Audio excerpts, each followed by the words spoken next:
সবাই ভালো আছেন? আলহামদুলিল্লাহ আমিও বেশ ভালো আছি। নাহমাদুহু ওয়া নুসাল্লি আলা রাসূলিহিল কারীম। আম্মা বা'দু ফাআউযু বিল্লাহি মিনাশ শাইতানির রাজীম। বিসমিল্লাহির রহমানির রহিম। আল ইয়াওমা আকমালতু লাকুম দীনাকুম ওয়া আতমামতু আলাইকুম নি'মাতি ওয়া রাদিতু লাকুমুল ইসলামা দীনা। সাদাকাল্লাহুল আযীম। রব্বি ইশরাহ লি সাদরি ওয়া ইয়াসসির লি আমরি ওয়াহলুল উকদাতাম মিন লিসানি ইয়াফকাহু কওলি। জাহাঙ্গীরনগর বিশ্ববিদ্যালয় কর্তৃক আয়োজিত অত্র বিশ্ববিদ্যালয়ের একটি ইন্টেলেকচুয়াল প্ল্যাটফর্ম পাঠশালার আয়োজনে আজকে আধুনিক যুগে ইসলামিক লাইফস্টাইল শিরোনামের এই সেমিনারে আপনারা যারা উপস্থিত হয়েছেন তাদের সবাইকে জানাচ্ছি আন্তরিক শুভেচ্ছা এবং মোবারকবাদ। আহলান ওয়া সাহলান ওয়া মারহাবান বিকুম ফি হাযাল লিকা আত-তাইয়িব আল মুবারাক। আমরা শুরুতেই আল্লাহ রাব্বুল ইজ্জা ওয়াল জালালের দরবারে শুকরিয়া জ্ঞাপন করছি যে আল্লাহ তাআলা আমাদেরকে এরকম চমৎকার একটি পরিবেশে চমৎকার একটি বিষয়ের উপর কিছু আলোচনা শুনবার জন্য, এসে বসবার জন্য, জয়েন করবার জন্য সুযোগ করে দিয়েছেন। আমরা সবাই পড়ছি কালিমাতুশ শুকর আলহামদুলিল্লাহ। আল্লাহর দরবারে শুকরিয়া জ্ঞাপনের পাশাপাশি আমি আজকের এই হলরুমে উপস্থিত সবাইকে অন্তরের অন্তঃস্থল থেকে শুভেচ্ছা এবং মোবারকবাদ জানাতে চাই। আপনারা সেই মাগরিবের পর থেকে লম্বা একটা সময় বসে আছেন আজকের এই সেমিনারকে সার্থক করবার জন্য। আজকের এই প্রোগ্রামে উপস্থিত হবেন কিছু সময়ের মধ্যেই অত্র বিশ্ববিদ্যালয়ের সম্মানিত ভিসি মহোদয়, উপস্থিত আছেন প্রভিসি মহোদয়, বিভিন্ন faculty dean, head of the departments, professors, lecturers, stuffs এবং সুপ্রিয় শিক্ষার্থী বন্ধুরা। আপনারা একটি টপিকের কথা শুনেছেন, যে টপিকের আলোকে কিছু কথা আমরা শেয়ার করবার চেষ্টা করব। আমরা স্যারদের মুখ থেকে শুনছিলাম যে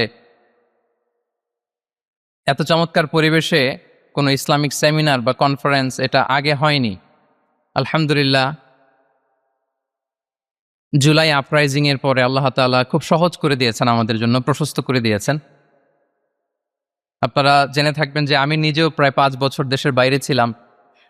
মালয়েশিয়াতে থেকে থেকে ভাবতাম যে দেশে কি আমি 29 সালে ঢুকতে পারবো না 41 সালে ঢুকতে পারবো। তো আল্লাহ তাআলার প্ল্যান যে ভিন্ন সেটা তো আমাদের জানা ছিল না। খুত্তাতুল্লাহি আ'যামু মিন খুত্তাতিনা। আমাদের প্ল্যানের চেয়ে আল্লাহর প্ল্যান অনেক বড়। আমরা এতটুকু দেখি, কিন্তু আল্লাহ হয়তো আরো অনেক দূর আমাদের জন্য প্রশস্ত করে রেখেছেন আলহামদুলিল্লাহ। তো এই 5 আগস্টের গণ অভ্যুত্থান বা বিপ্লব পরবর্তী বাংলাদেশের এই চমৎকার পরিবেশে আমরা যে একত্রিত হতে পেরেছি, সুন্দর সুন্দর কনফারেন্স সেমিনারের মধ্য দিয়ে আমরা আমাদের আইডিয়াগুলো শেয়ার করতে পারছি, এটা আমাদের জন্য অনেক বড় নেয়ামা, আল্লাহর পক্ষ থেকে রাহমা। তো আমরা যেন এটাকে পজিটিভলি কাজে লাগাই এবং এই যে ইসলামের বিউটি, এটা যেন আমরা আমাদের ভাই বোনদের কাছে তুলে ধরতে পারি। আপনারা নিশ্চয় জানেন যে অনেকে ইসলামের বিরোধিতা করে, ইসলামকে অপছন্দ করে এজন্য না, ইসলামের ব্যাপারে তার ইনডেপথ নলেজ না থাকার কারণে। এখানে আমাদেরও দায় কম না। আমাদের প্রপার প্রেজেন্টেশনের অভাবে আমরা সুন্দরভাবে ইসলামকে তাদের কাছে হয়তো উপস্থাপন করতে পারিনি, ফলে তারা ইসলামের বিরোধিতা করে। তো আমাদের প্রাইম ডিউটি হচ্ছে আমরা নিজেরা ইসলামকে অনুশীলন করব এবং ইসলামের সৌন্দর্যকে, দ্য বিউটি অফ ইসলামকে আমরা অন্যের সামনে তুলে ধরব। এটা হচ্ছে আমাদের দায়িত্ব। আপনারা খুব চমৎকার সেমিনারের একটা টপিক নির্ধারণ করেছেন যে আধুনিক যুগে ইসলামিক লাইফস্টাইল।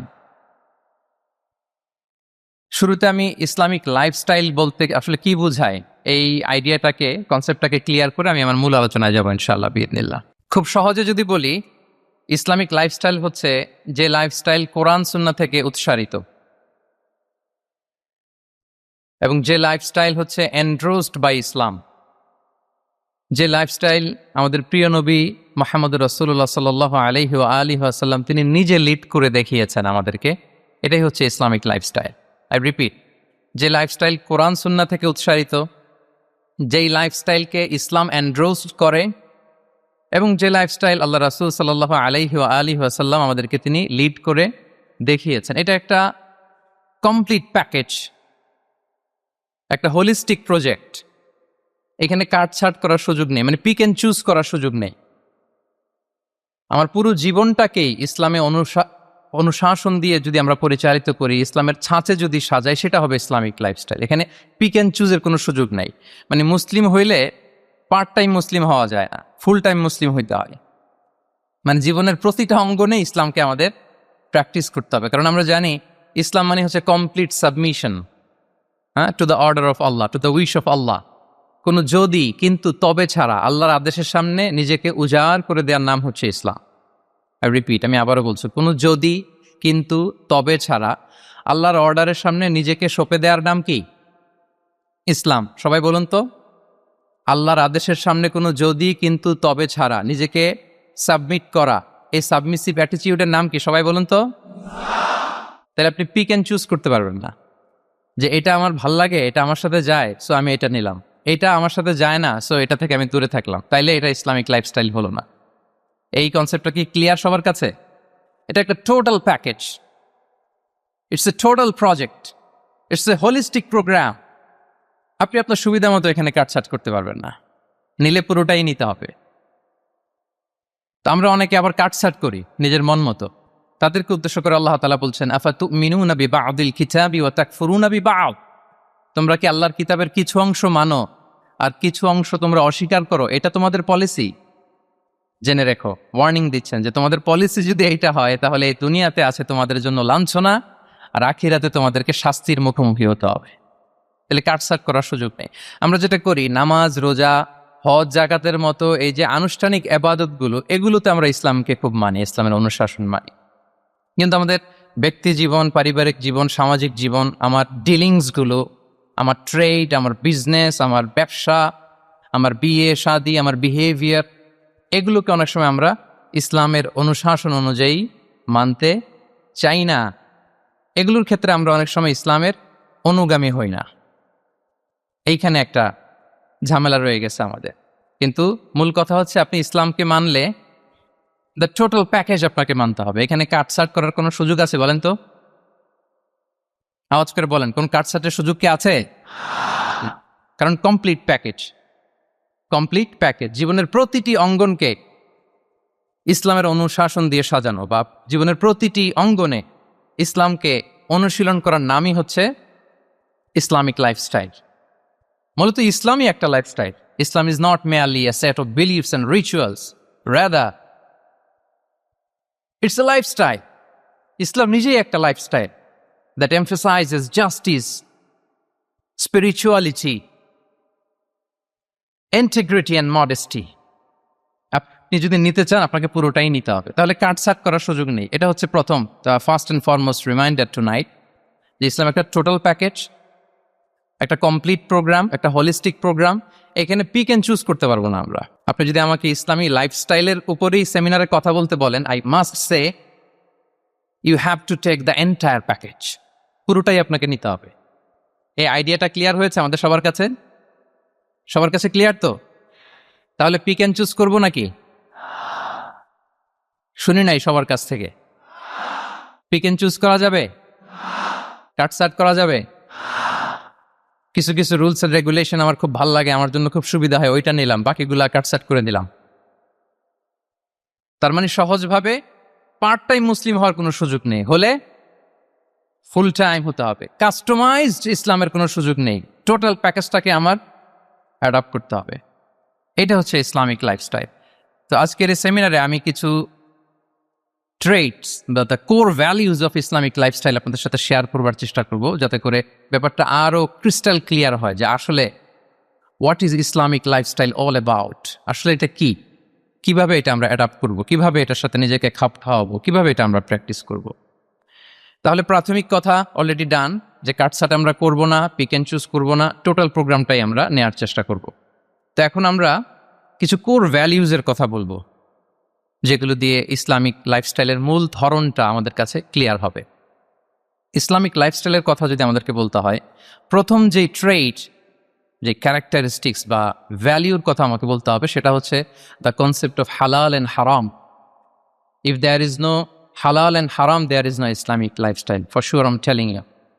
যদি হালাল হারাম না থাকে, এটা যদি আমরা মেনটেন না করি, এটা কোশ্চিনকাল ইসলামিক লাইফস্টাইল হবে না। আপনাকে হারাম থেকে যোজন যোজন দূরে থাকতে হবে, আর হালাল দিয়ে জীবনটাকে সাজাতে হবে, কারণ যেখানেই হালাল সেখানেই বারাকা। রিপিট, আমি আবারও বলছি, যেখানেই হালাল সেটার মধ্যে কি? হারামে কোনো বারাকা আছে? হারামে আছে অস্থিরতা, সাময়িক উন্মাদনা, এর ভেতরে বারাকা নাই। হালালের ভেতরে আল্লাহ তাআলা বারাকা ঢুকিয়ে দিয়েছে। আচ্ছা, আপনারা বলুন তো, গরুর গোশত খাওয়া এটা হালাল না হারাম? হালাল। কুকুরের গোশত খাওয়া হালাল না হারাম? আচ্ছা, গরু বছরে বাচ্চা দেয় কয়টা? গাভী? আচ্ছা, একটা। কুকুর দেয় কয়টা? কয়টা? 7টা, 8টা, 10টা? ফ্যামিলি প্ল্যানিং নাই তো? দেদারসে দিচ্ছে। আচ্ছা, গরু হালাল, কুকুর হারাম। গরু বাচ্চা দেয় কয়টা? কুকুর দেদারসে দিচ্ছে। তারপরেও বলেন, আমাদের এই যে বাংলাদেশে আমাদের কুরবানির ঈদে লক্ষ লক্ষ গরু জবাই হয়, বিয়ের অনুষ্ঠানগুলোতে এত গরুর গোশত আমরা খাই, আর প্রতিদিনের চাহিদা মেটানোর জন্য তো কত গরু কোরবানি করা হয়। এরপরে বলেন, বাংলাদেশে গরু বেশি না কুকুর বেশি? সবাই বলেন, গরু বেশি না কুকুর বেশি? কারণ কি? হালাল। কারণ কি? এই হালালে বরকত ঢুকিয়ে দিয়েছে কে? তাহলে if there is no concept of হালাল অ্যান্ড হারাম, there is no Islamic lifestyle. প্রথম core value of Islamic lifestyle হচ্ছে আপনাকে হালাল দিয়ে আপনার জীবনকে সাজাতে হবে। লা ইয়াদখুলুল জান্নাতা জাসাদুন গুযিয়া বিল হারাম। হারাম খেয়ে বর্ধিষ্ণু যে দেহ, সে দেহ আল্লাহর জান্নাতে প্রবেশ করবে না। মানে whatever you consume, it should be হালাল। এটা হালাল হইতে হবে। শুধু যেটা আপনি খাচ্ছেন এটাই না, কুলু মিম্মা ফিল আরদি হালালাম তাইয়্যিবা, আল্লাহ তাআলা বলেছেন যেটা কনজিউম করবা হালাল হবে, হালাল হতে হবে। তো এটা শুধু এত ন্যারো কনসেপ্ট না, আপনার জীবনের সবটাই হালাল হতে হবে। ইউর ফুড শুড বি হালাল, ইউর ড্রিঙ্ক শুড বি হালাল, ইউর ইনকাম শুড বি হালাল, ইউর ফ্যাশন শুড বি হালাল, ইউর এন্টারটেইনমেন্ট শুড বি হালাল। সব কিছু হালাল হইতে হবে। আমরা অনেকে যে ভুলটা করি, আমরা খাওয়ার ক্ষেত্রে শুধু হালাল খুঁজি, এরকম অনেকে করে, কিন্তু অন্যান্য ক্ষেত্রে হালাল হারামের বাজ বিচার নাই। আমি একটা উদাহরণ প্রায়ই দেই, দেখবেন যে আমাদের বাংলাদেশের সরকারি অফিসগুলোতে তো ঘুষ চলে নাকি? আল্লাহ ঘুষ থেকে এই জাতিকে তুমি হেফাজত করো। আচ্ছা, দেখবেন যে আমাদের বিভিন্ন সরকারি অফিসগুলোর মুসলিম কর্মকর্তারা, তারা ওয়াইন খায় না। আমি দেখেছি, থাইল্যান্ডে গিয়েছে, চায়না গিয়েছে অফিসের কাজে, ওখানে হালাল রেস্টুরেন্টগুলো খোঁজে, কারণ মুসলিম, তার হালাল খাইতে হবে। তো সে ওয়াইন খায় না, পর্ক খায় না, কারণ ইসলামে এটা হারাম। আবার অনেক হিন্দু কর্মচারী, সে আবার গরুর গোশত খায় না, কারণ কি তার ধর্মে ওইটা হারাম। কিন্তু এই মুসলিম কর্মচারী, হিন্দু কর্মচারী, দুইজনের নির্বিশেষে মাশাআল্লাহ ঘুষ খায়। এরকম হয় না? দেখেন, মুসলিম ওয়াইন খায় না, পর্ক খায় না, তার ধর্মে হারাম। আমার হিন্দু ভাই গরুর গোশ খায় না, এটা তার ধর্মে হারাম। কিন্তু ঘুষ আবার দুই ধর্মে হালাল নাকি? হ্যাঁ, হালাল না। তার মানে ওই যে pick and choose, you got the point, right? Pick and choose করেছে যে আমার ধর্মের এই এই নিয়ম আমি মানবো, কারণ এটা আমার জন্য খুব ফ্লেক্সিবল, এটা খুব ভালো লাগে। কিন্তু যেটা কঠিন হয়ে যাচ্ছে, যেটা তার বিরুদ্ধে দাঁড়াচ্ছে, ওইটা সে মানে না। তাহলে পিক এন্ড চুজ করার কোনো সুযোগ? আমরা আমাদের গোটা জীবনকে হালাল দিয়ে সাজাইতে হবে, তাহলে your lifestyle will be Islamic lifestyle. এই কথাটা কি বুঝতে পেরেছেন? তাহলে ইউর ফুড শুড বি হালাল, ইউর ড্রিঙ্ক শুড বি হালাল, ইউর ফ্যাশন শুড বি হালাল, ইউর ইনকাম শুড বি হালাল, ইউর এন্টারটেনমেন্ট শুড বি হালাল, even your relationship should be হালাল। ব্যাপার কি? এটার এত আওয়াজ বেড়ে গেল।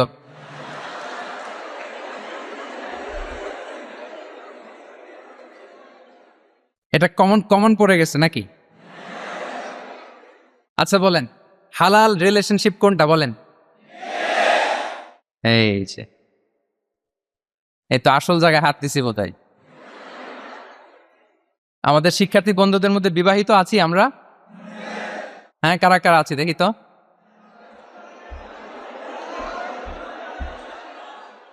দেখি দেখি, মাশাআল্লাহ মাশাআল্লাহ, ঠিক আছে ঠিক আছে। আমাদের বোনরা উপরে আছেন, মাশাআল্লাহ, অনেকে হাত তুলেছেন, আলহামদুলিল্লাহ। এই তো আমাদের যারা হাত তুলছেন তাদের জন্য একটা তাকবীর দেই আমরা, আল্লাহু আকবার। এই যে, আপনারাই বলেছেন, আমার কোনো লিগ্যাল অপিনিয়ন দেওয়ার প্রয়োজন হচ্ছে না, যে হালাল রিলেশনশিপ হচ্ছে বিয়ে। তাহলে বিয়ের বাইরে যদি আমার কোনো রিলেশনশিপ থাকে, হালাল না হারাম? ফতোয়া দিচ্ছে কে? আমি? আপনারাই দিচ্ছেন। বলেন, বিবাহ পরবর্তী কোনো যদি এক্সট্রা ম্যারিটাল রিলেশনশিপ থাকে, এটা ইসলামে হালাল না হারাম? তাইলে pre marriage relationship, after marriage relationship, এটা শরীয়তে হারাম। তো এই হারাম যদি আমি এই হারামের সাথে যদি নিজেকে জুড়ে দেই, তাহলে আমার লাইফস্টাইল এটা ইসলামিক লাইফস্টাইল হতে পারে না। আমরা বিয়ের মতো পবিত্র বন্ধনের মধ্য দিয়ে আমরা আমাদের দাম্পত্য জীবনকে উপভোগ করব। আল্লাহ তৌফিক দান করুক।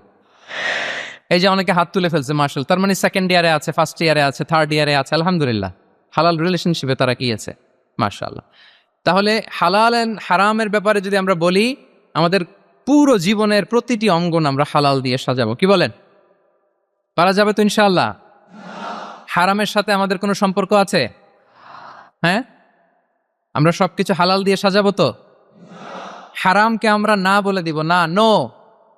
আজকের এই জহির রায়হান মিলনায়তন না, এটা কি নাম, জহির রায়হান মিলনায়তনের এই হলরুম থেকে হারামকে আমরা লাল কার্ড দেখাই দিলাম। কি বলেন, হারামকে আমরা নো বলবো, আওয়াজ করে বলুন নো। ওকে, নো টু হারাম।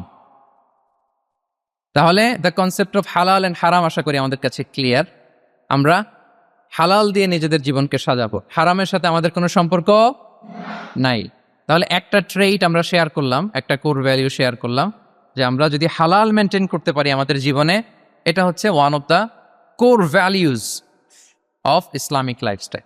2 নম্বর হচ্ছে, ইসলামিক লাইফস্টাইলটা বেসিকলি এটা একটা প্রোডাক্টিভ লাইফস্টাইল। মানে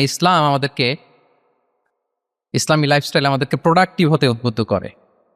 আপনার দিন শুরু হবে অনেক সকালে, প্রোডাক্টিভিটি নিয়ে অনেক লম্বা আলোচনা করা যেতে পারে। আমি ছোট্ট একটা পয়েন্ট যদি আজকের এই হলরুমের শেয়ার করি প্রোডাক্টিভিটি নিয়ে, যে ইসলামিক লাইফস্টাইল হচ্ছে আপনি একেবারে সকাল সকাল আপনার দিন শুরু করবেন। Early to bed and early to rise makes a man healthy wealthy. সবাই তো শিখেছি এটা, যে আগে আগে ঘুমোতে যাও, আগে আগে ঘুম থেকে জাগো, তুমি ধনী হবে, তারপর তুমি প্রজ্ঞাবান হবে, তুমি সুস্বাস্থ্যের অধিকারী হবে। এটা হচ্ছে ইসলামিক লাইফস্টাইলের একটা কোর ভ্যালিউ। সকাল সকাল দিন শুরু করা, মানে সানরাইজের আগে আমার সকাল শুরু হবে।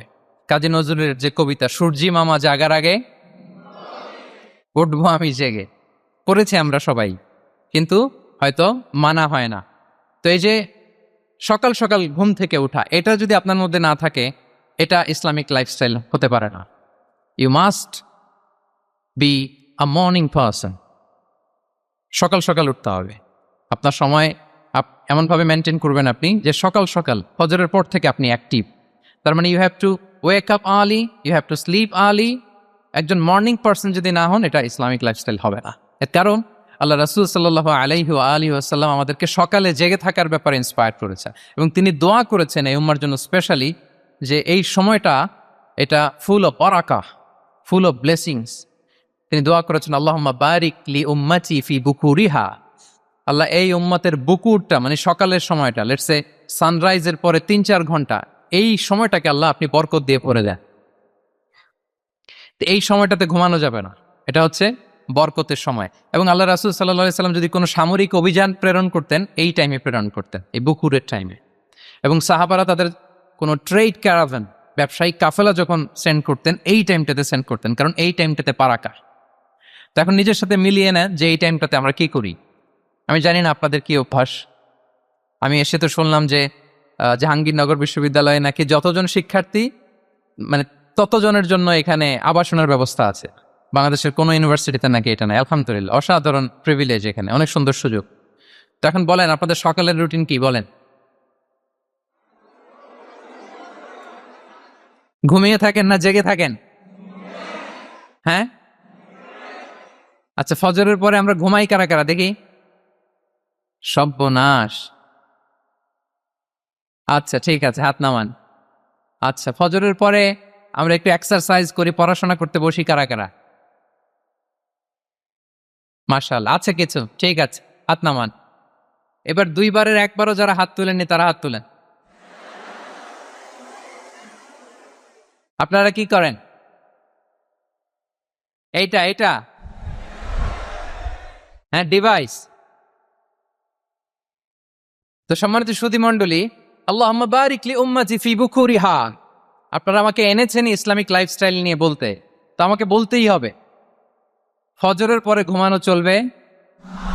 প্রথমে আমরা হারামকে না বলে দিলাম, এবার আমরা না করে দিব কোনটাকে? হ্যাঁ, ফজরের পরে আজকে থেকে কোনো ঘুম চলবে?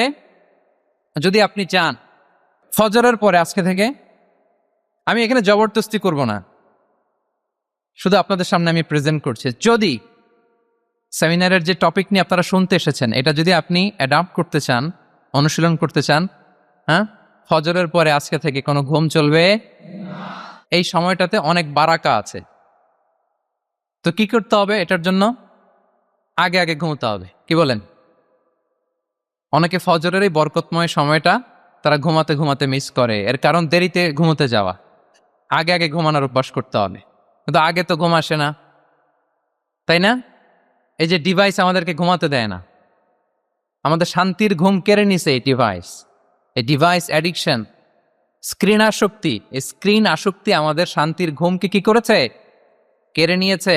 আল্লাহ তাআলা রাতকে বানিয়েছেন ঘুমের জন্য। ওয়াজআলনা লাইলা লিবাসা, লিবাস মানে আবরণ। আমি রাতকে বানিয়েছি পোশাকের মতো আবরণ করে, যে আবরণ রাত্রিবেলা নিঝুম নিঝুম নিস্তব্ধ অন্ধকার দিয়ে ছেয়ে দেয়, ফলে মেলাটিন নামে একটা হরমোন নিঃসরিত হয়, আমাদের ঘুম ঘুম ভাব আসে। ঘুমের জন্য আল্লাহ তৈরি করেছেন রাতকে।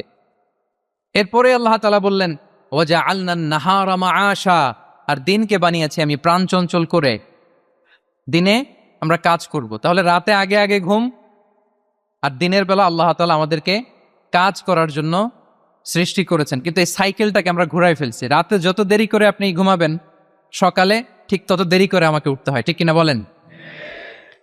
তাহলে ফজরের পর বকুর পিরিয়ড অফ টাইমটাকে কাজে লাগাতে হলে রাতে আমাদেরকে আগে ঘুমাতে যেতে হবে। রাতে কি করতে হবে? আগে ঘুমোতে যেতে হবে। তাহলে এক নম্বরে কি বললাম? কনসেপ্ট অফ হালাল এন্ড হারাম। 2 নম্বরে বললাম প্রোডাক্টিভিটি। ইসলামিক লাইফস্টাইল হচ্ছে একটা প্রোডাক্টিভ লাইফস্টাইল। এটা মেনটেন করতে হলে প্রোডাক্টিভিটির অনেক কথা, একটা কথা হচ্ছে সকাল সকাল আপনার দিন শুরু করুন। কি পারা যাবে তো ইনশাআল্লাহ? সবাই একসাথে পড়ে ইনশাআল্লাহ। এই যে আমাদের দেরি করে রাতে ঘুম আসে, স্ক্রিন আসক্তি, এই ডিভাইস আমাদের আরামের ঘুম কেড়ে নিছে কেন জানেন? এর কারণ হচ্ছে আল্লাহর দেয়া যে ফিতরাত, এই ফিতরাতকে আমরা উল্টে দিয়েছি। ফিতরাত শব্দটার সাথে আপনাদের পরিচয় আছে? হ্যাঁ, the innate characteristics of a human being. একটা মানুষের যে যে ক্যারেক্টারিস্টিক্স, যে ইননেট স্বভাব দিয়ে আল্লাহ তাআলা তৈরি করেছেন, নেচার, এটাকে আরবিতে বলে ফিতরাত। এই ফিতরাতের বিরুদ্ধে কিছু করা যাবে না। ইসলামিক লাইফস্টাইল হচ্ছে ফিতরা বেসড লাইফস্টাইল। ফিতরাতাল্লাহিল্লাতী ফাতারান নাসা আলাইহা লা তাবদীলা লিখালকিল্লাহ। আল্লাহর প্রকৃতির অনুসরণ করো, যে প্রকৃতি দিয়ে তিনি মানুষকে সৃষ্টি করেছেন। আর আল্লাহর সৃষ্টি কাঠামোর মধ্যে কোনো পরিবর্তন, কোনো বিকৃতি নেই। সুবহানাল্লাহি বিহামদি। তা আমরা এই ফিতরাতকে চেঞ্জ করে দেওয়ার কারণে এই ঝামেলা। আমরা সবাই এই ফিতরাতের উপর জন্মেছি। কুল্লু মাউলুদিন ইউলাদু আলাল ফিতরা ফাআবাওয়াহু ইউহাউবিদানি আও ইউনাসসিরানি আও ইউমাজ্জিসানি। প্রতিটি নিউ বর্ন বেবি তারা ফিতরাতের উপর জন্মায়, মানে নবজাতক সন্তান ইসলামের উপর জন্মায়। কিন্তু বাবা মা তাকে হয় ইহুদি বানায়, নাসারা বানায়, বা অগ্নি উপাসক বানায়। তাহলে এই যে ফিতরাত, আল্লাহর দেয়া ফিতরাতকে যখন আমরা চেঞ্জ করেছি, আমাদের জীবন থেকে বারাকা উঠে গিয়েছে। ফিতরাতকে যদি আরো সহজ করে আমি আপনাদেরকে বুঝাই, তাহলে ফিতরাত হচ্ছে যা কিছু স্বাভাবিক, যা কিছু কল্যাণকর, যা কিছু ভালো, তাই ফিতরাত। আই রিপিট, সুপ্রিয় শিক্ষার্থী বন্ধুরা, ফিতরাত হচ্ছে যা কিছু স্বাভাবিক, যা কিছু ভালো, যা কিছু কল্যাণকর, তাই কি? তাই ফিতরাত। এই যে এখন আরবি কোন মাস চলছে বলেন তো? রজব। এই রজব মাসের ২৬ তারিখ দিবাগত রাত্রে আল্লাহ রাসূল সাল্লাল্লাহু আলাইহি ওয়াসাল্লাম ঊর্ধ্ব জগতের একটা ভিজিটে গিয়েছিলেন। আমরা জানি না সবাই? হ্যাঁ, ইসরা মেরাজের কথা আমরা জানি। সো মেরাজ রজনীতে আল্লাহ রাসূল সাল্লাল্লাহু আলাইহি ওয়া আলিহি ওয়াসাল্লাম ফিতরাত মানে what is the essence of ফিতরা, এটা বোঝানোর জন্য হাদিসটা আমি শেয়ার করছি। মেরাজে যখন গেলেন, জিবরিল আলাইহিস সালাম ওনাকে 2টা পেয়ালা দিলেন। তিনি বললেন উচিতু বি ইনাআইন, আমাকে 2টি পেয়ালা দেয়া হলো। ফি আহাদিহিমা লাবান ওয়া ফিল আখারি খামর, এক পেয়ালায় ছিল দুধ, আরেক পেয়ালায় ছিল মদ। ফা আখাযতুল লাবান ওয়া শারিবতু, যখন 2টা অপশন দেয়া হলো, দুইটা পেয়ালা, আমি দুধের পেয়ালাটা নিলাম এবং সেটা পান করলাম। তখন জিবরিল আলাইহিস সালাম বললেন, আসাবতাল ফিতরা, মানে you are guided to the ফিতরা, আপনি সঠিকটাই নিয়েছেন, যেটা ফিতরা, যেটা নেওয়া উচিত আপনি ওইটাই নিয়েছেন। তাহলে এখন আরো সহজ হবে, যদি দুইটা পেয়ালা দেয়া হয়, একটা মদের পেয়ালা আর একটা দুধের পেয়ালা, তো আমরা নিব কোনটা বলেন? হ্যাঁ, তাইলেই ফিতরা হবে। তাহলে কি হবে? তাহলে যেটা স্বাভাবিক, যেটা কল্যাণকর, যেটা আমাদের জন্য ভালো, সেটা হচ্ছে ফিতরাত। তাহলে মদের পেয়ালা, দুধের পেয়ালা, কোনটা নিব? সবাই নিব তো নাকি? আমাদের রুচির যে দুর্ভিক্ষ চলতেছে, অনেকে মদের পেয়ালাই নিয়ে নিবে। কি বলেন? আছে না একদল, তারা কি করে? ওইটা চুজ করে ফেলবে। এবার বলেন, আমরা কোন পেয়ালা নিব, মদের না দুধের? আমাদের ঐতিহ্য, আমাদের রুচি, আমাদের মূল্যবোধকে ধ্বংসের যত আয়োজন দরকার সব সেট আপ চারদিকে আছে। আল্লাহর ফিতরাতকে ধ্বংস করে দেওয়ার শয়তানি সব আয়োজন আমাদের চারিদিকে। বাট আপনাকে রাইট থিংটা চুজ করতে হবে। তাহলে রাসূল সাল্লাল্লাহু আলাইহি ওয়াসাল্লামকে দুধ দেয়া হলো, মদ দেয়া হলো, তিনি নিলেন দুধের পেয়ালা। তাহলে এটা হচ্ছে ফিতরাত। এটা কি? সব কিছু, আমাদের লাইফস্টাইল চেঞ্জ করে দেওয়া হয়েছে, আমাদের ফুড হ্যাবিট চেঞ্জ করে দেওয়া হয়েছে, আমাদের খাদ্যাভ্যাসের মধ্যে পরিবর্তন। দেখবেন যে এখন আমরা যা খাই, আগে কিন্তু এটা খাইতাম না। এখন আমরা প্রসেসড ফুড খাই, হ্যাঁ, ফাস্ট ফুড খাই, জেনেটিক্যালি মডিফাইড যে ফুডগুলো আমরা খাই, এরপরে ল্যাব মিট, কত যে ভয়ঙ্কর। আপনারা জেনে থাকবার কথা যে ল্যাবে তৈরি মাংস দেখেছেন নাকি আপনারা? প্রাকৃতিক মাংসের কোনো ছিটে ফোটা নেই, কিন্তু এটা গরুর মাংস হয়ে গেছে, ওইটা মানুষ খাচ্ছে। মানে আমাদের লাইফস্টাইলও করাপ্টেড, আমাদের ফুড হ্যাবিটও করাপ্টেড, আমাদের স্লিপিং সাইকেলটা করাপ্টেড, সব কিছু করাপ্ট করে দেওয়া হচ্ছে। এবং এটার প্রভাব পড়েছে আমাদের শিশুদের মধ্যেও। দেখবেন যে শিশুরা সবজি খেতে চায় না। আমার তো 2 মেয়ে আছে, আমি তো দেখি বাসায়, বা অনেকের কমপ্লেনগুলো আমরা শুনি। আমাদের এখনকার বাচ্চাদেরকে ভেজিটেবলস দিলে খায় না, মাছ দিলে খায় না, অর্গানিক ভালো ভালো খাবার দিলে শাকসবজি খায় না। কি খাবে জানেন? সচেস খায়, সচেস, হটডগ খায়। হ্যাঁ, ওই যে আপনি অর্ডার দিয়ে বার্গার এনে দিবেন, পিৎজা এনে দিবেন, ওইটা খাবে। তারপর ইনস্ট্যান্ট নুডলস খাবে, স্যুপ খাবে, ফ্রোজেন যত মিল আছে এগুলো খাবে, টিনজাত খাবার যেগুলো দীর্ঘদিন সংরক্ষণ করে রাখা হয়। তো বলেন, আজ থেকে 30 বছর আগে আমাদের বড়রা কিংবা আমাদের শিশুরা, আমরা কেউ কি এই খাবার খেয়েছি বলেন তো? আওয়াজ করেন, খেয়েছি কেউ? They change the entire system. কেন আমরা ইসলামিক লাইফস্টাইল নিয়ে কথা বলছি এখন? কারণ আমাদের পুরো সিস্টেমটাই, আমাদের পুরো ফিতরাতটাই ওরা চেঞ্জ করে দিয়েছে। তারপর ডিভাইস ছাড়া বাচ্চারা খেতে চায় না, কার্টুন দেখে দেখে খাওয়াতে হয় ওদের। কি বলেন?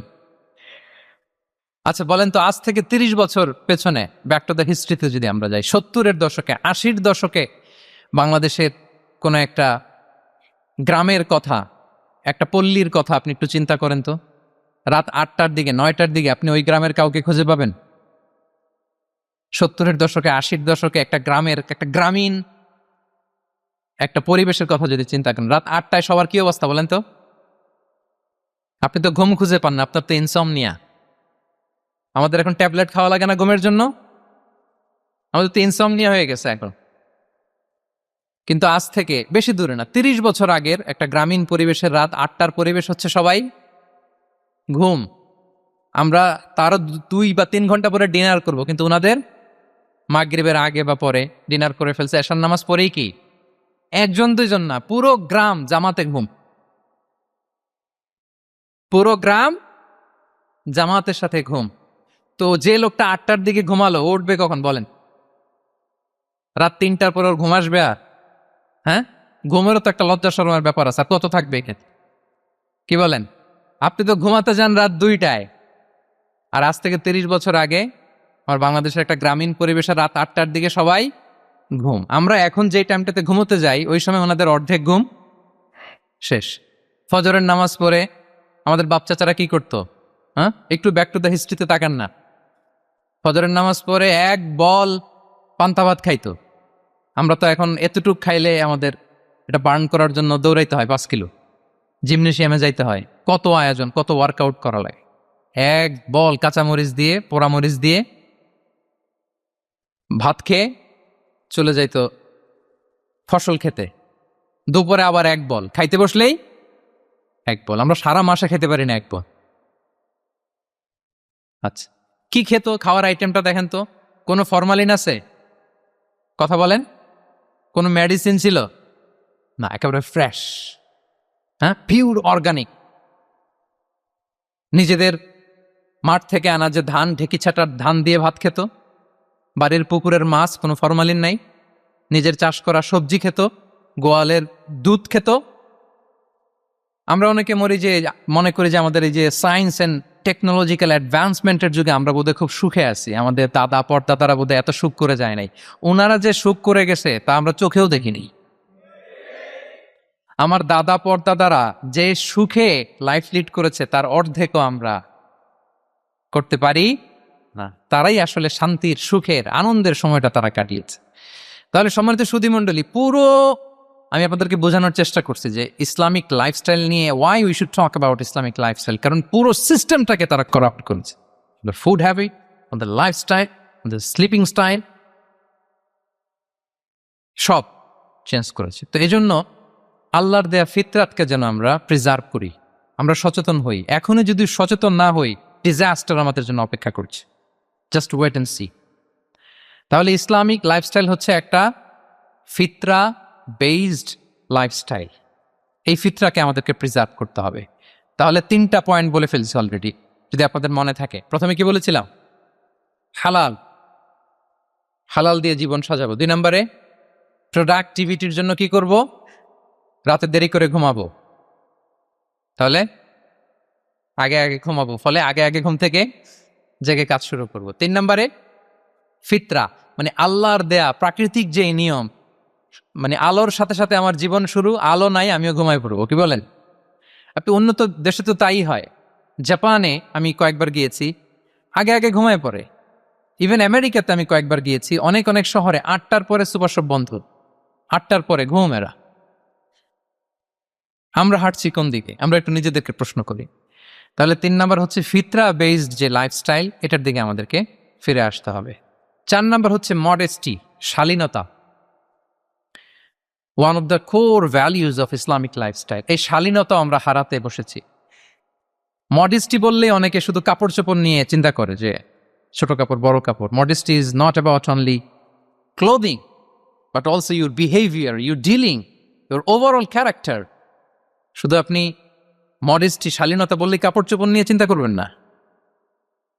এটা আপনার মডেস্টি ইন ইউর স্পিচ, আপনার কথার মধ্যেও শব্দ চয়নেও মডেস্টি থাকতে হবে, আপনার বিহেভিয়ারে মডেস্টি থাকতে হবে, আপনার ডিলিংসে মডেস্টি থাকতে হবে। এই শালীনতা আমরা হারাচ্ছি। তার বিপরীতে আমাদের সমাজে অশ্লীলতার প্রসার হচ্ছে, লাজুকতা হারিয়ে যাচ্ছে। লাজুকতা, লজ্জা শরম থাকা, এটা যে কত বড় নেয়ামা। যেই জাতি একবার এটা হারিয়ে ফেলে, আর কোনো কিছু দিয়ে, জোড়াতালি দিয়ে এটা তারা রিভাইভ করতে পারে না। এই যে ওয়েস্ট তো এখন যা যা আমাদেরকে শিখাইছে, যেটাকে আমরা স্ট্যান্ডার্ড মনে করি, আবার তারা ফিরতেছে। এই যে ডিভাইসের কথা বলছি না, আপনি অস্ট্রেলিয়ার খোঁজ খবর নেন, যারা খোঁজ নিয়েছেন তারা জানেন। আন্ডার 16 কোনো বাচ্চা সোশ্যাল মিডিয়া ইউজ করতে পারে না অস্ট্রেলিয়াতে।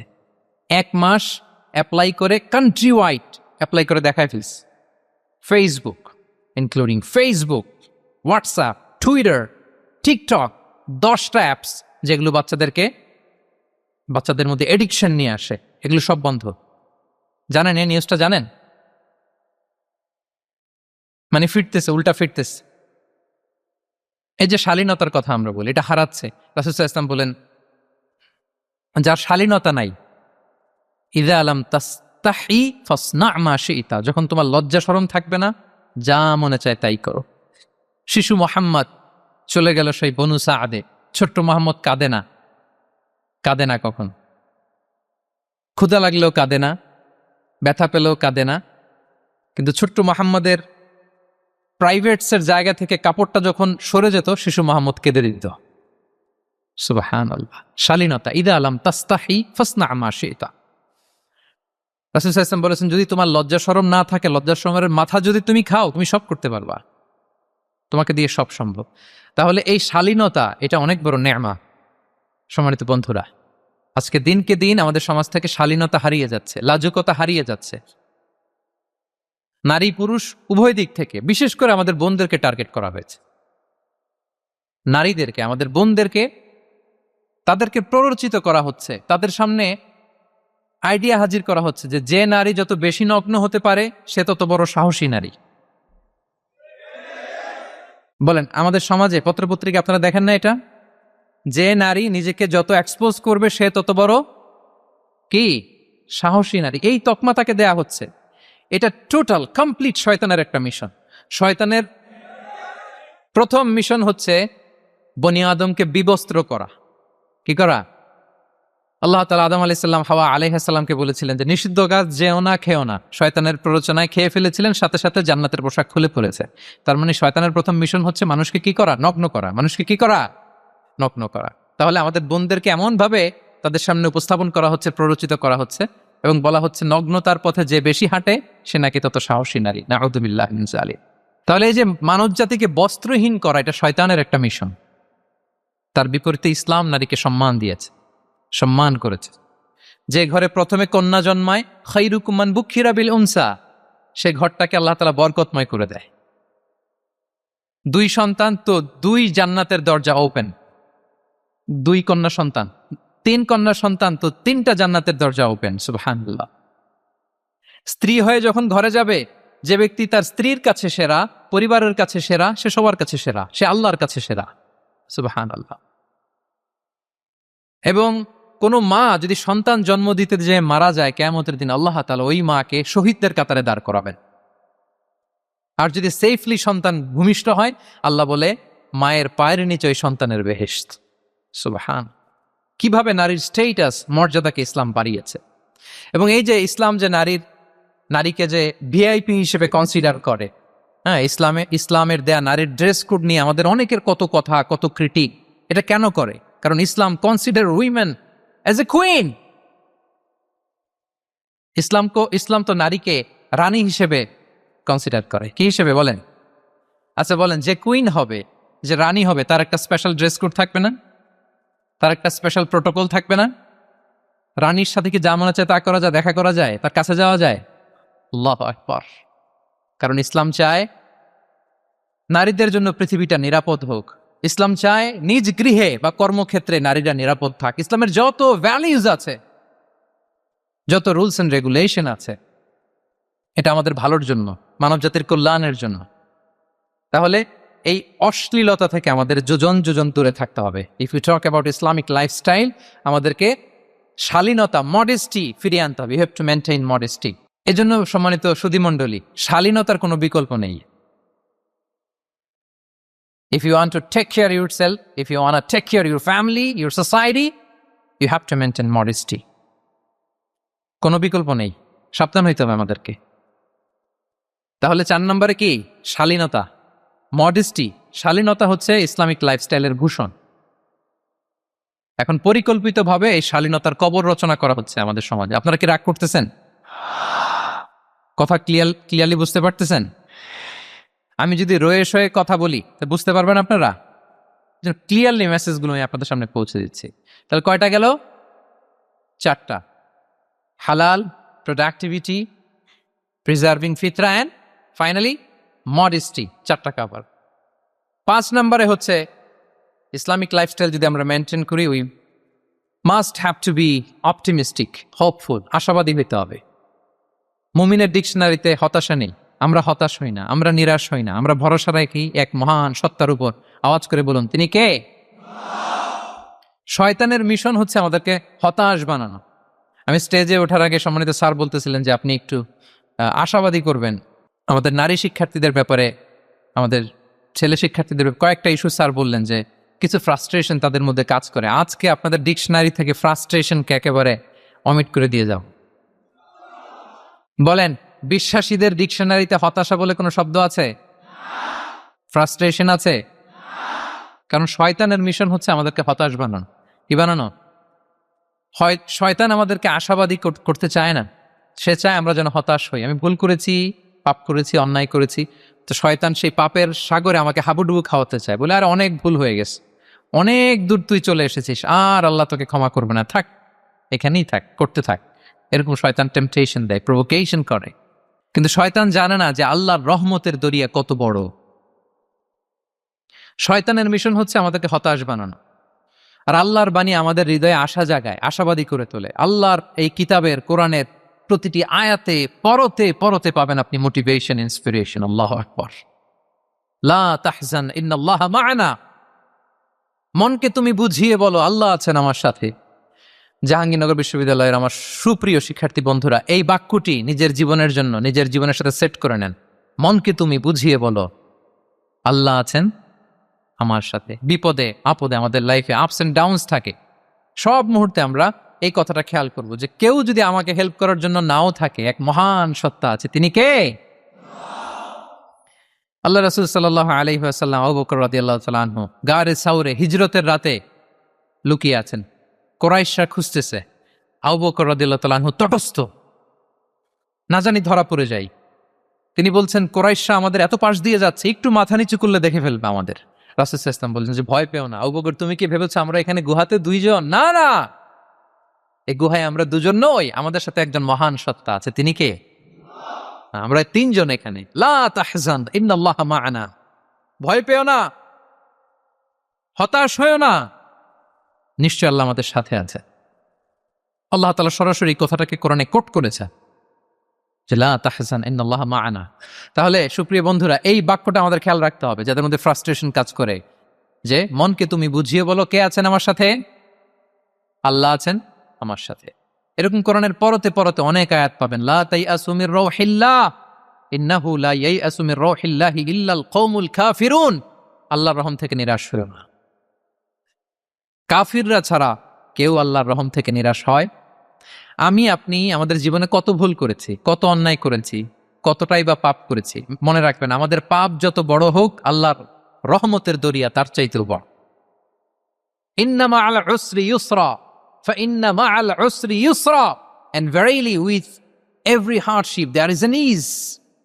প্রত্যেক কষ্টের পরেই থাকে স্বস্তি। এই বাক্যগুলো কি আপনাকে মোটিভেশন দেয় না? এই কথাগুলো কি আপনাকে চাঙ্গা করে না? আপনার জীবনে ইন্সপিরেশন হয়ে আসে না এই কথাগুলো? ওয়ালা তাহিনু ওয়ালা তাহজানু ওয়া আনতুমুল আ'লাউনা ইন কুনতুম মুমিনিন। চিন্তা করো না, হতাশ হয়ো না, তোমাদেরই বিজয় হবে যদি তোমরা মুমিন হও। আল্লাহু আকবার।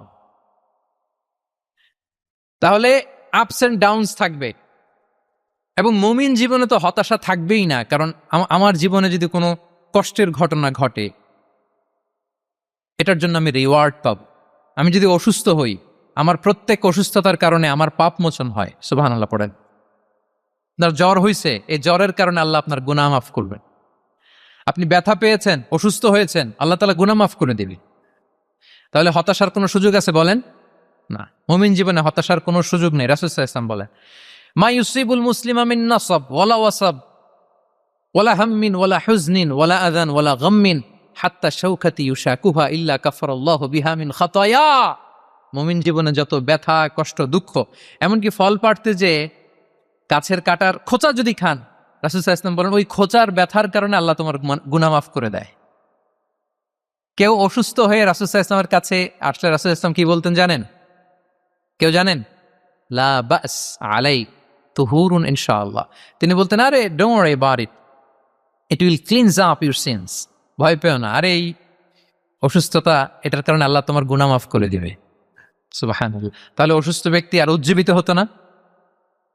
রাসূল সাল্লাল্লাহু আলাইহি ওয়াসাল্লাম অসুস্থ ব্যক্তিকে দেখলেই মাথায় হাত বুলিয়ে দিতেন, দোয়া করতেন, আল্লাহুম্মা রাব্বান নাস আযহিবিল বাস ইশফি আনতা শাফি, দোয়া করে দিতেন।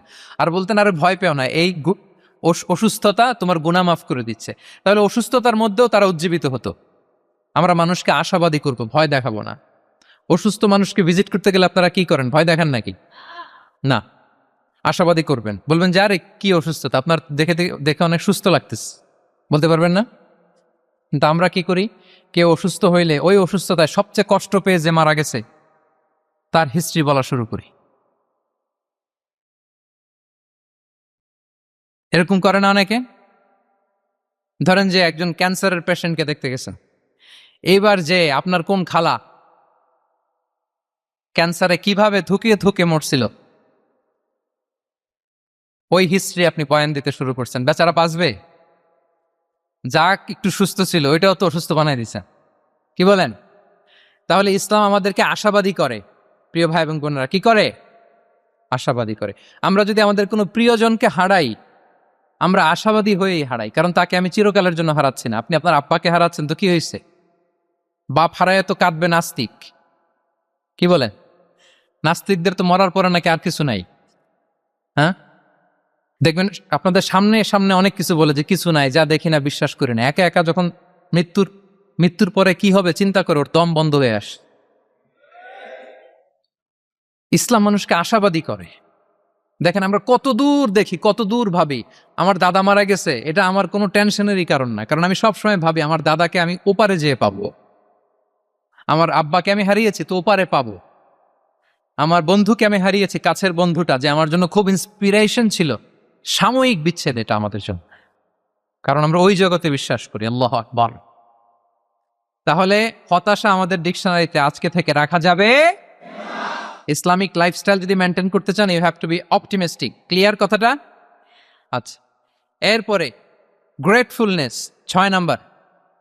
গ্রেটফুলনেস, আপনাকে কৃতজ্ঞ হইতে হবে, শুকরগুজার হইতে হবে। আমরা অনেকে কমপ্লেইন করি খুব বেশি, না এটা ভুল। সম্মানিত সুধীমণ্ডলী, be grateful with what you have. যা আছে এটা নিয়ে শুকরগুজার হন, আপনার জীবনটাকে আল্লাহ সুন্দর করবে। তাহলে কমপ্লেইন করব না, আমরা শুকরগুজার হব। রাসূল সাল্লাল্লাহু আলাইহি ওয়াসাল্লাম বলেছেন, তোমার চেয়ে যে খারাপ অবস্থানে আছে তার দিকে তাকাও, যে ভালো আছে তার দিকে তাকিও না। হ্যাঁ, যে ভালো আছে তার মতো আপনি হওয়ার চেষ্টা করবেন। আপনার গোল থাকবে। I am not talking about the goals and plans, your plan and goal should be bigger and bigger. But আপনি ও খুব ধনী, ও খুব ভালো আছে এটা দেখে কষ্ট পাবেন না, কারণ আপনি খেয়াল করেন যে আপনার চেয়ে অনেক খারাপ অবস্থানে আছে অনেকে, ওর দিকে তাকালে দেখবেন যে আপনার আর খারাপ লাগতেছে না। শেখ সাদি রাহিমাহুল্লাহ, বিখ্যাত কবি, নাম শুনেছেন না? ওনার একবার পায়ে দেওয়ার মতো জুতা ছিল না। কি ছিল না? সবাই বলুন, কি ছিল না? জুতা। তো উনি একবার রাস্তা দিয়ে হাঁটতেছেন, হঠাৎ দেখেন এক লোকের 2টা পাই নাই। কি নাই? শুকরগুজার হলেন, চিৎকার করে বললেন আলহামদুলিল্লাহ, যে আল্লাহ অনেক ভালো আছি, আমার জুতা নাই এজন্য মন খারাপ, ওর তো পাই নাই। হ্যাঁ, এজন্য বেঁচে যে আছি এজন্যই আলহামদুলিল্লাহ। লা ইন শাকারতুম লা আযীদান্নাকুম ওয়া লা ইন কাফারতুম ইন্না আযাবি লাশাদীদ। আল্লাহ বলেন, যদি শুকরিয়া করো, শুকরগুজার হও, আমি আল্লাহ নিয়ামত বাড়িয়ে দেব। যদি না শুকরি করো, জেনে রাখো আমার শাস্তি কঠিন। তাহলে বেঁচে যে আছি এজন্যই কি পড়া উচিত? জাহাঙ্গীরনগর বিশ্ববিদ্যালয়, আওয়াজ করেন, বেঁচে যে আছি এজন্য কি পড়বো?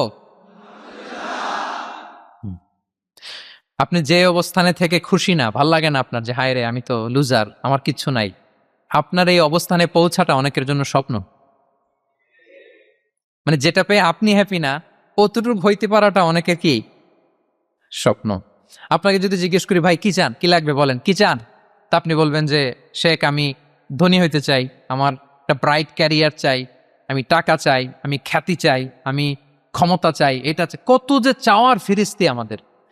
আপনি একটু একটা ক্যান্সার হসপিটালে যান তো, ক্যান্সারের 3rd স্টেজে চলে আসছে, ধুকে ধুকে লাস্ট স্টেজে চলে আসছে। আপনার তো অনেক কিছু চাই, আপনি ওকে একটু জিজ্ঞেস করেন যে ভাই আপনি কি চান?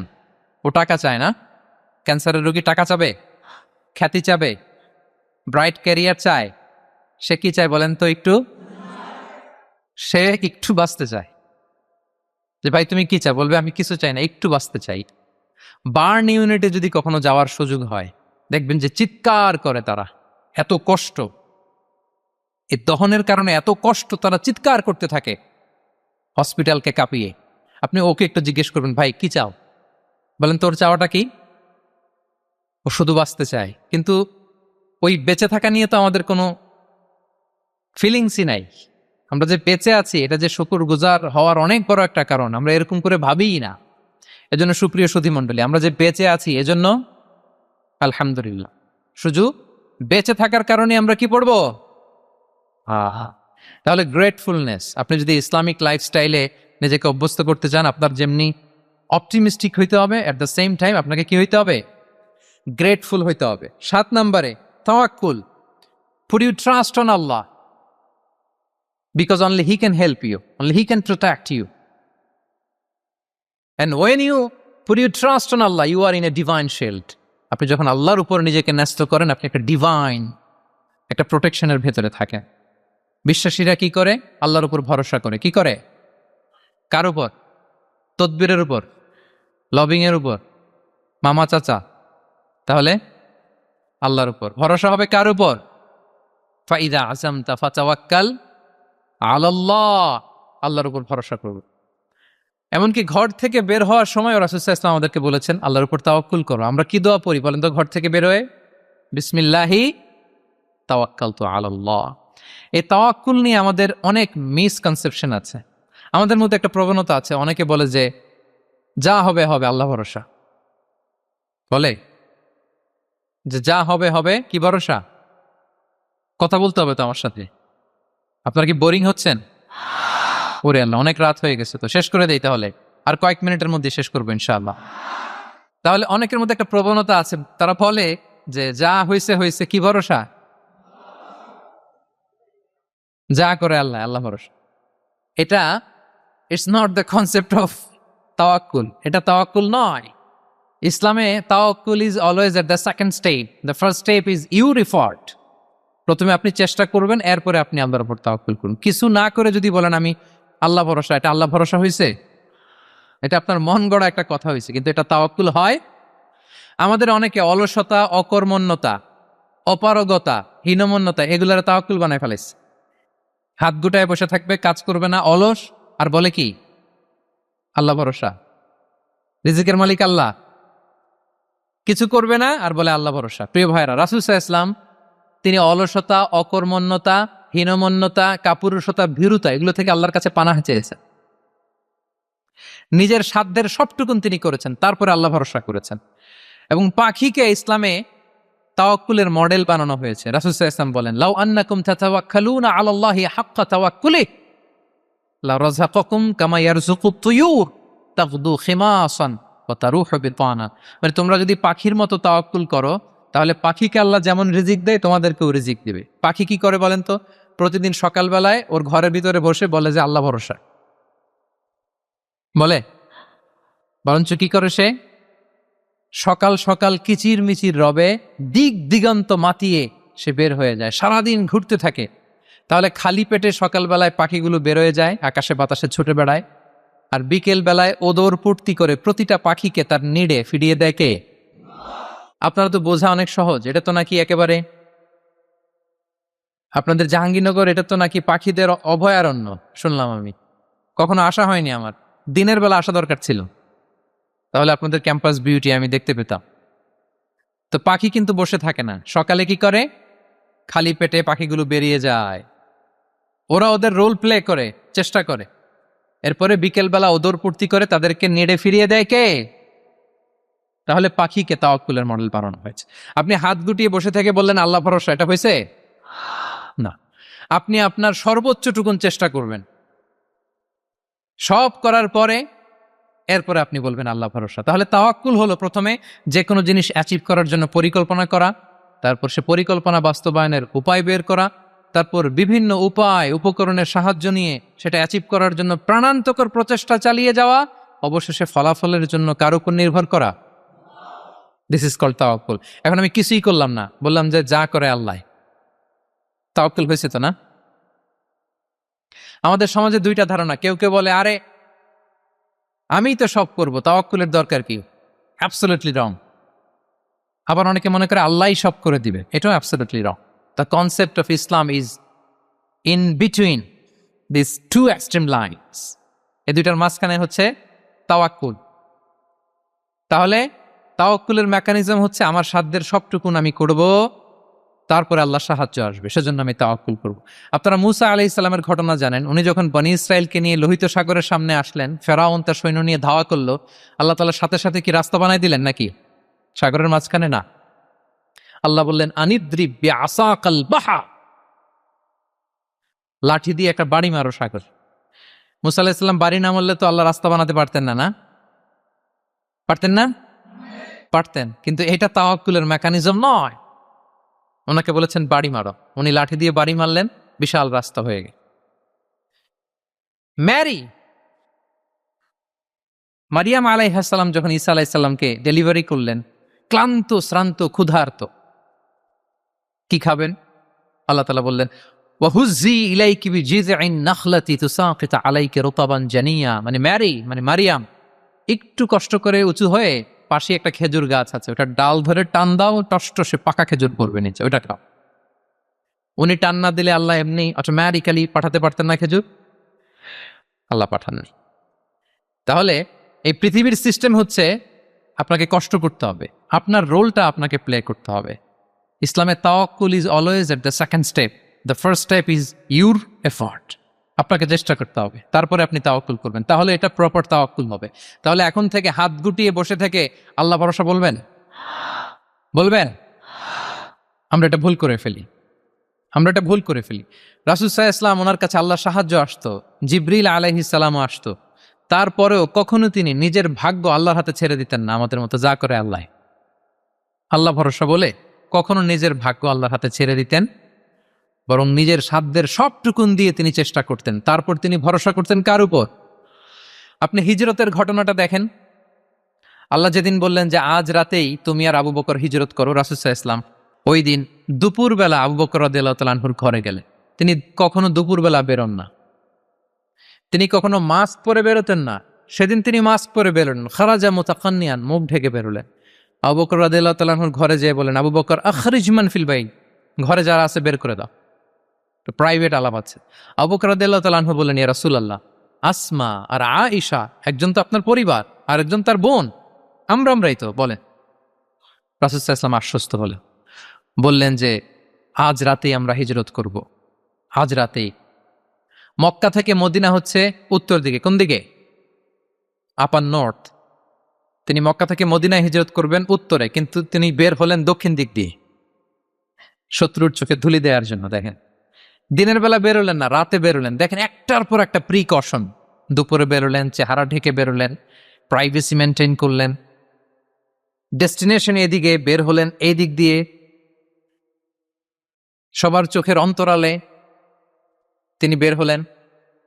এবং তিনি আবু বকর রাদিয়াল্লাহু তাআলা আনহুকে বললেন, সবাই যেই পথে মদিনা যায় আমরা কিন্তু ওই পথে যাব না, ক্যারাভানগুলো যেই পথে যায় ওই পথে না, সাওয়াহিলি একটা আনইউজুয়াল রুট ধরে আমরা যাব, সাগরের পার ঘেঁষে ঘেঁষে, যাতে ওরা বুঝতে না পারে। এই জন্য আবু বকর রাদিয়াল্লাহু তাআলা আনহু একজনকে ভাড়া করলেন, আব্দুল্লাহ ইবনে উরাইকেত নামে, যে আনইউজুয়াল রাউটটা চিনে, যে সাগরের পাশ ঘেঁষে চলে যাওয়া পথ দিয়ে মক্কা থেকে রাসূল সাল্লাল্লাহু আলাইহি ওয়াসাল্লামকে মদিনায় পৌঁছায়। 2টা উট তিনি 2 মাস ধরে এটাকে নার্চারিং করে রাখলেন। 3 দিন আবু বকর রাদিয়াল্লাহু তাআলা আনহু এবং রাসূল সাল্লাল্লাহু আলাইহি ওয়াসাল্লাম গারে সাউরে অবস্থান করলেন 3 দিন, যাতে করে বুঝতে পারেন যে মক্কায় তাদের ব্যাপারে কি বলা হয়। এবং আবু বকর রাদিয়াল্লাহু তাআলা আনহুর ছোট্ট ছেলে আব্দুল্লাহকে অ্যাসাইন করা হলো যে, আব্দুল্লাহ, তুমি তো ছোট মানুষ, তুমি প্রতিদিন মক্কার বাজারে যেয়ে শুনবা যে আমাদের ব্যাপারে কুরাইশরা কি বলে। নিশ্চয়ই তারা তন্ন তন্ন হয়ে আমাদেরকে খুঁজবে, না পেয়ে ওরা কি কি পলিসি নেয় এটা এসে আমাদেরকে জানাবো। সুবহান। ছোট্ট আব্দুল্লাহ মক্কার বাজারে কে কি বলে শুনে, গোয়েন্দার মতো করে, স্পাইয়ের মতো করে সে তথ্যগুলো নিয়ে, খাবার নিয়ে গারে সাউরে প্রতিদিন ইনফরমেশন পাস করে আসতো, আবার খাবার দিয়ে আসতো। আচ্ছা বলেন তো, এই ছোট্ট আব্দুল্লাহ যেই পথে যায়, মরুভূমির উপরে তার ফুটপ্রিন্ট আছে না, আব্দুল্লাহর ফুটপ্রিন্ট। তো কোরাইশরা তো তন্ন তন্ন হয়ে রাসূল সাল্লাল্লাহু আলাইহি ওয়াসাল্লামকে খুঁজতেছে, ডানে বায়ে সামনে পেছনে সব জায়গায়। তারা যদি আব্দুল্লাহর ছোট্ট পায়ের ছাপ পায় আর সেটাই যদি ফলো করে, তাহলে ডিরেক্টলি তারা কোথায় যেয়ে পৌঁছবে? রাসূল সাল্লাল্লাহু আলাইহি ওয়াসাল্লামের কাছে, গারে সাউরে। আল্লাহ রাসূল সাল্লাল্লাহু আলাইহি ওয়াসাল্লাম কি করলেন? আবু বকর রাদিয়াল্লাহু তাআলা আনহু কি করলেন? আমির ইবনে ফুহায়রা নামে আরেকটা লোককে অ্যাসাইন করলেন, যে 3 দিনের জন্য আব্দুল্লাহ যখন তথ্য নিয়ে খাবার দিয়ে চলে যাবে, আমির ইবনে ফুহায়রা, তোমার কাজ হচ্ছে যেই পথ দিয়ে আব্দুল্লাহ হেঁটেছে এই পথ দিয়ে তুমি আমাদের ছাগলগুলাকে একটু চড়াই দিবা। তাহলে ওখানে ওই বাচ্চার আর ফুটপ্রিন্ট থাকবে না, ওই ছাগলগুলোর পায়ের ছাপ থাকবে। অনেক লম্বা ঘটনা, এরকম একটার পর একটা প্রিকশন আল্লাহ রাসূল সাল্লাল্লাহু আলাইহি ওয়াসাল্লাম এবং আবু বকর রাদিয়াল্লাহু তাআলা আনহু ওনারা নিয়ে তারপরে হিজরতের পথে রওনা হয়েছেন। এবং যখন রওনা হয়েছেন, রাসূল সাল্লাল্লাহু আলাইহি ওয়াসাল্লাম ডানে বায়ে তাকান না, তিনি কোরআন তেলাওয়াত করছিলেন। হি ওয়াজ রিসাইটিং দ্য কোরআন, কারণ now he is in the state of তাওয়াক্কুল, এখন তিনি তাওয়াক্কুল করতেছেন। তাহলে বলেন তো, তাওয়াক্কুল কি শুরুতে না শেষে? তারপরে কতটা শেষে? আপনার চেষ্টা, আপনার তদবির, আপনার লবিং, আপনার এফর্ট, আপনার সাধ্যের নাগালে থাকা সব কিছু উজাড় করে দেওয়ার পরে আপনি বলবেন তাওয়াক্কালতু। আমরা করি কি? আমরা কি করি? আল্লাহ ভরসা। ভাই কি প্ল্যান আপনার? হুজুর আল্লাহ ভরসা। এবার বলেন এটা হয়েছে? এটা কি আসলে দ্য প্রপার কনসেপ্ট অফ তাওয়াক্কুল হয়েছে প্রিয় ভাই এবং বোনেরা? হয় নাই। কারণ তাওয়াক্কুল is always at the second step. The first step is you refer. আপনি আপনার সাধ্যের সবটুকু করবেন, তারপর কি করবেন? ক্লিয়ার? সব শেষ। কথা হচ্ছে আপনি যদি ইসলামিক লাইফস্টাইল মেনটেন করতে চান, আপনাকে উম্মা সেন্ট্রিক অ্যাটিটিউডের অধিকারী হতে হবে। উম্মা সেন্ট্রিক। আমাদের মুসলিম উম্মা একটা দুঃখী উম্মা, নেতৃত্বহীন উম্মা, বলিষ্ঠ নেতৃত্বের অভাবে এদিক থেকে লাথি মারলে আমরা এদিকে যাই, এদিক থেকে মারলে এদিকে যাই। শুধু একটা স্ট্রং লিডারশিপের অভাব, ঠিক কিনা বলেন? এই যে আমাদের রোহিঙ্গা ভাইয়েরা 1 মিলিয়ন আসছে, 10 লাখ, এখন বোধহয় 2 মিলিয়ন প্লাস হয়ে গেছে বা 3 মিলিয়ন হয়ে গেছে। আমি গত মাসে গিয়েছিলাম রোহিঙ্গা ক্যাম্পে দেখার জন্য তাদের কি অবস্থা। এমন মানবতার জীবনযাপন তারা করতেছে। ধর্মে তারা কোন ধর্মের বলেন তো? আমাদের ভাই, আমাদের বোনেরা, তাদের কোনো সলিউশন নাই। একটা লিডারশিপের, একটা স্ট্রং লিডারশিপের অভাবে আজকে আমাদের এই অবস্থা। এই জন্য আপনি যদি ইসলামিক লাইফস্টাইলের কথা বলেন, অফকোর্স আপনাকে উম্মা সেন্ট্রিক মেন্টালিটির হতে হবে। এই দুঃখী উম্মাকে নিয়ে আপনার প্রজেক্ট থাকতে হবে। আমরা আমাদের নিজেদের শক্তি, সম্ভাবনা, ঐতিহ্য এগুলো একেবারে ভুলতে বসেছি।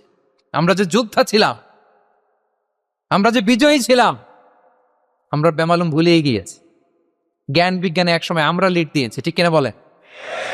আমাদের জাবির ইবনে হাইয়ান ছিল, আমাদের আল বিরুনি ছিল, আমাদের আল ইদ্রিসি ছিল, আমাদের আল ফারাবি ছিল।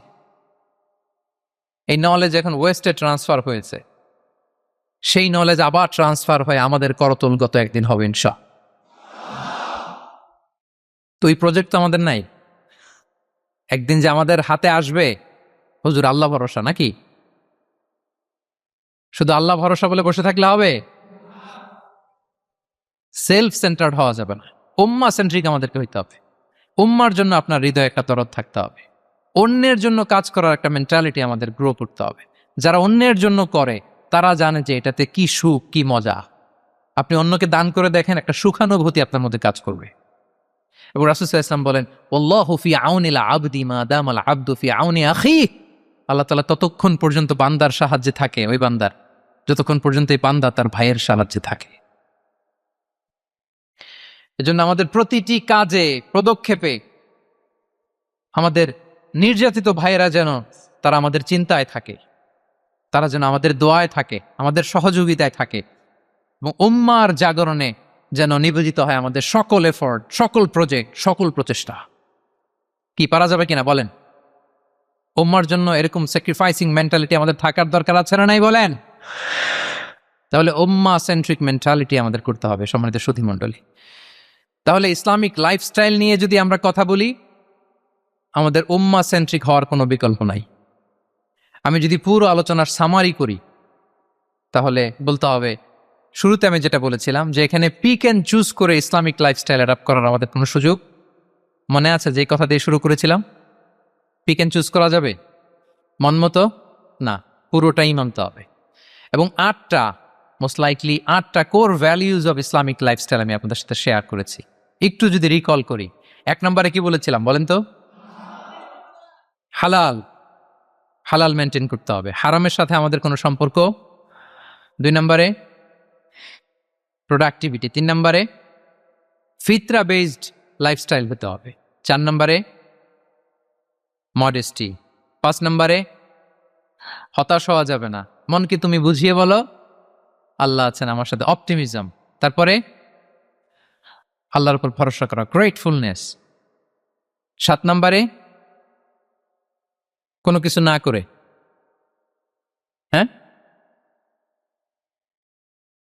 সবকিছু করার পরে, মাশাআল্লাহ, অ্যাবসলিউটলি রাইট আনসার। সবকিছু আমার সাধ্যের সবটুকুন করার পরে কি করব? কার উপর তাওয়াক্কুল করব? এবং আমরা উম্মাহ সেন্ট্রিক চিন্তা লালন করব, উম্মাহ কেন্দ্রিক। পারা যাবে তো? এই কোর ভ্যালিউজগুলো যদি আপনি মেনটেন করেন, this would be the Islamic lifestyle. সম্মানিত সুধী,